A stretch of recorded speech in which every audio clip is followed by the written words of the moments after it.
Before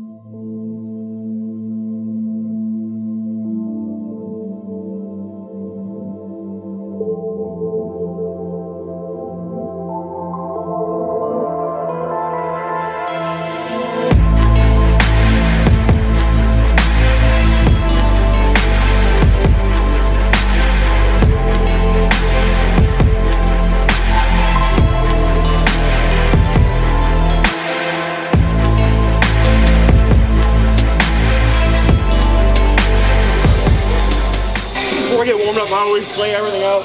All my stuff, my belts, my shoes. Make sure I'm not forgetting anything, you know? Guess everyone has their own little thing, right?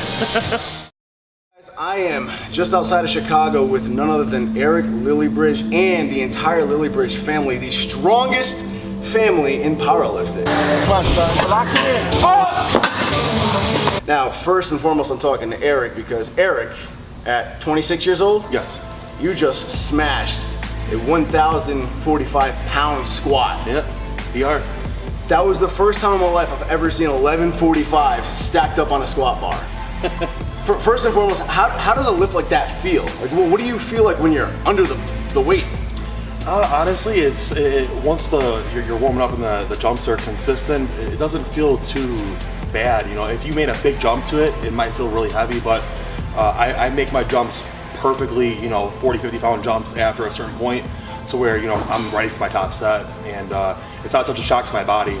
A lot of times between our sets, we're going and going and going. I barely get a chance to sit down. But when I do, I'm rolling out my legs, get blood in there, keep everything loose. And this thing has been like a lifesaver for me, man. This helped me get all my PRs. Sometimes the collar here, the end part gets stuck. You get a lot of weight on it, and it won't want to roll, it'll stick, and then when you're squatting, it'll actually pull the bar down and up. So I gotta make sure it's all loose before we start. Throw some oil in there. Definitely helps keep it loose. So you've obviously progressed a lot over the years through squatting. Yes. Would you say, see, now when I picture 1,000 pounds plus on my back, I squat, I have yet to even squat 500, so when I picture even 700 on my back, I picture like my back crushing and not being able to breathe. I picture 1,000 pounds being like that too, but does it feel the same as 800 pounds did back when that was your max and 600 back when that was your max? Honestly, yeah, I mean, it doesn't feel much different, it's all relative to the person. So you do adapt to it? Yes, definitely. Okay. What do you feel like after a squat like that? Like today, for example, I mean, I feel pretty drained now. Yeah. Immediately right after, wasn't too bad. The adrenaline's flowing and whatnot. But 30 minutes later, an hour later, yeah, it starts to hit me, and then I start to feel pretty tired and run down. But it usually takes about at least a week before I start feeling like 100% again. Yeah. But I make sure I give myself plenty of time between my heavy workouts so that I'm able to perform when it comes time. Now low bar squats obviously have they take a toll on your shoulders, your upper back gets tight. When you're working with weight like that, I mean, how much do you feel it in your surrounding body parts, like your back, your shoulders, everything?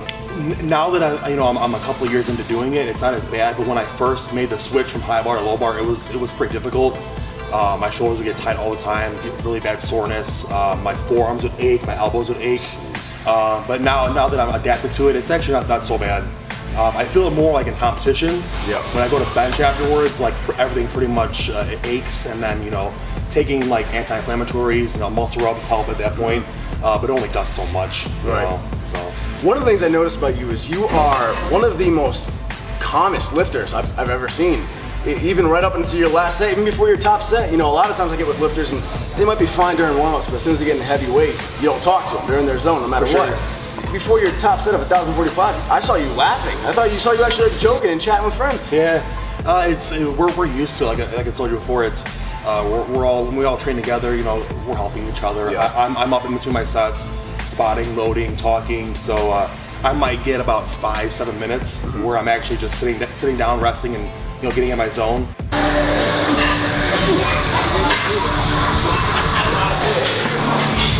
What I do is poke. Hold on, son. Hold on.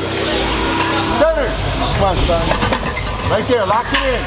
Control it, son. Get your balance.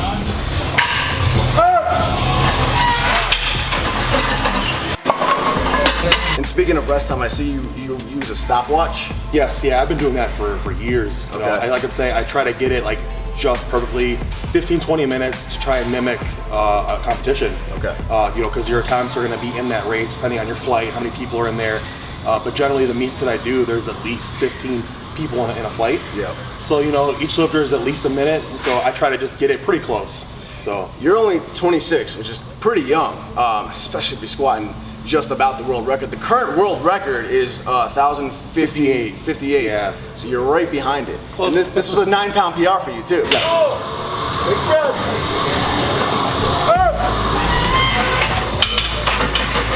How old were you the first time you ever squatted 1,000 pounds? I was 24. 24? Yes. I really became, I'm not sure this is when I found you, but I really became an avid fan of you when your last day of being 23 years old and you pulled 900 pounds for the first time in that video. Yeah. That video has a good amount of views now. It became pretty popular. Yeah. So your squat is obviously your strongest suit, but you have a pretty good deadlift as well. What's your current deadlift? My best in the gym is 906, and then my best in the meet is 903. Jeez. Yeah, so they're close, but like I don't really go too far beyond what I can actually do in the training because I want to make sure I got it in the meet. Right. You know, save it for where it counts.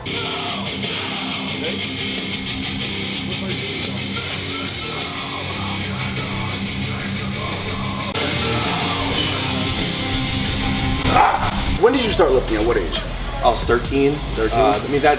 Again, it wasn't really anything serious until I got to about 14. Yeah. Then I started competing, and then from there, just I went with the flow. So. How old were you when you did your first meet, and what was your total on it? I was 14 years old, and my total was 880. Okay. That consisted of a 285 squat, a 195 bench, and a 400 deadlift. For 14 and just started, it's actually really Yeah, good. I was about 160 at the time. Wow. So, yeah. You actually have a pretty cool video of your compilation of your deadlifts throughout the years. You have a pretty strong deadlift at a young age, right? Yes. Like in your teens, you were pulling 800 plus? Yeah, my first time I pulled 800, I was 18. I weighed about 258, 260, right in that range. And you have an amazing support team. Your dad, who we're going to talk to in a minute, your dad is your coach. He coaches you and your brother. Yes. Both of you and your brother are amazing powerlifters. Your dad's an amazing powerlifter. How do you like being coached under him? And is it ever weird that because it's like your family member, like do you ever feel the need to argue back? No, not at all. I mean, because he's been there ever since day one. You know, he was there before I ever started lifting. Right. So it's all natural to me. Yeah. I saw him. I saw you guys debating on what your final lift should be. I let him call it. You know, I trust him. Your initial plan was to be 1,040, right? That was my goal because that would have been a small PR for me, about a 4-pound PR. Yep. So. And then he told you to do 1,045. Yeah. Again, it was because the change might not have fit on the bar. Yeah. So we were just like screwed throwing our plate on. So that made 11 plates. So. And leading up to this squat, you warmed up with singles, obviously, basically jumping about 100 pounds every warm up, until your last 3 singles, and then you basically mimicked how to be at a meet, right? Kind of an opener, second and third. Very, very similar, especially for this workout specifically because I'm about 3 weeks off from the meet. Yeah. And so I'm trying to figure out my attempt selections, you know. Right. So at the meet, they'll be pretty close to what I did today, judging on how I'm feeling, obviously, but. As long as everything goes good, yeah, it'll be really close to what I did today. So what was your rough opener today? That was? That would have been around 940. 940? Your And second then was around 990? 990. And then I was planning on going 1040, Yep. but I went a little heavier. 45. So, yeah. And last but not least, I'm just curious, what goes through your mind? Because you're calm all the way up until the last few minutes. Then you throw on your headphones, then you do get into your zone. What goes through your mind? What do you think of before you get underweight like that? Honestly, I just try to clear my head. You know, I just try to stay focused and put it all onto the bar. As Eric's girlfriend, how do you feel when he does these big lifts? Really excited and happy for him. Do you get nervous at all? Yeah. Yeah. All the time. I'm holding the camera and I'm like, That's a lot of weight. you can do it.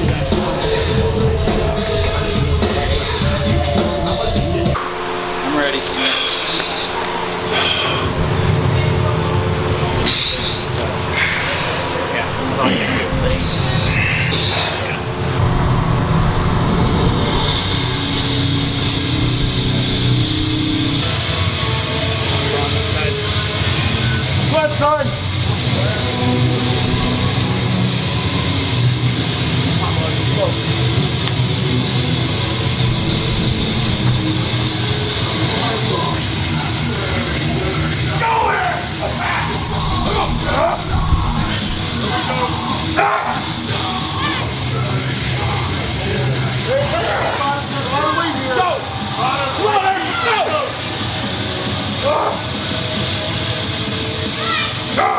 Come on, son.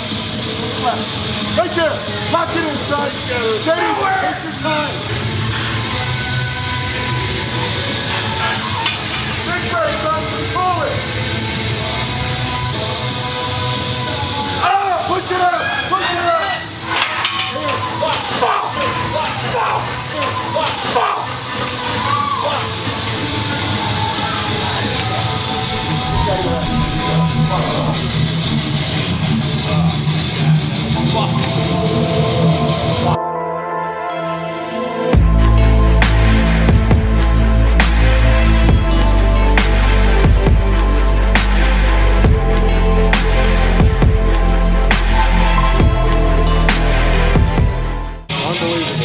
job, son. You killed it.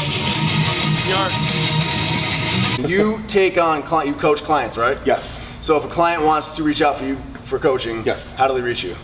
You can check out my website. That'd be ericlilliebridge.com. Okay. Or you can email me. That'd be shutupandlift@gmail.com. His website and his email will both be in the info box below, the first links if you guys want to get in touch with him. Also, I'm going to link Eric's YouTube channel. Does upload pretty regularly. He has frequent lifting videos uploaded onto his YouTube. Make sure you follow him on Instagram, the whole 9 yards. Definitely. Eric, it was an absolute honor to be able to come out and watch you hit man. that kind of a PR. I appreciate you coming out, man. That was awesome. Thank you.